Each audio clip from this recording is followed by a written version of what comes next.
नाही, खरं तर कारण हा प्रश्न हा देशाचा प्रश्न आहे.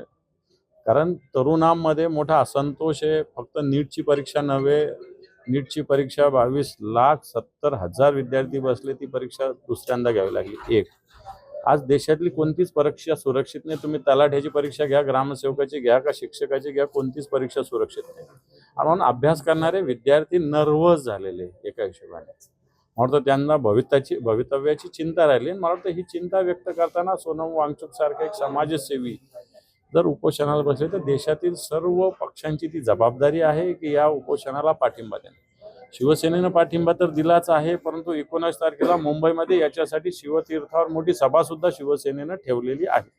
हो, माननीय सरसंघचालकांना असो की राज्याचे मुख्यमंत्री देवेंद्रजी असो, या सगळ्यांना, शहराच्या महापौर असो, यांना सगळ्यांना रीतसर निमंत्रण शिवसेनेच्या वतीनं देण्यात आलेलं आहे. कारण ही रामरक्षा, जसं आपण शिलापूजन असो, विटेचं पूजन असो, निधी संकलन असो हिंदू म्हणून केलं, तसंच रामाची रक्षा सुद्धा सर्व हिंदू मिळून करण्याची आवश्यकता आहे. आणि म्हणून शिवसेनेच्या वतीनं अशा पद्धतीनं निमंत्रण दिलेलं आहे. तरी अनुभव अशी होती की सुनील तटकरे हे भेटले होते मुख्यमंत्र्यांना जाऊन. त्यानंतर काल पार्थ पवार सुद्धा भेटलेले आहेत मुख्यमंत्र्यांना जाऊन आणि त्यांना म्हणजे पार्थ पवारांना असं आश्वासन दिलं की यानंतर जे काही बैठकी होईल त्याबाबत सुनेत्रा वहिनींना कळवण्यात. हे पण राष्ट्रवादी जो अजित पवारांचा पक्ष आहे तो खऱ्या अर्थानं अजित पवारांनंतर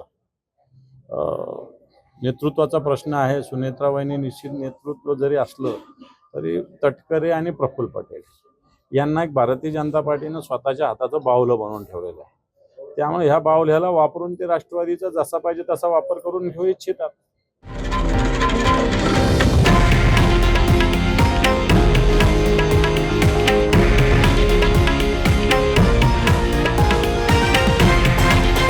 हे आहे देशातील नंबर 1 न्यूज नेटवर्क आणि आपण पाहत आहात TV9 मराठी, एकमेव.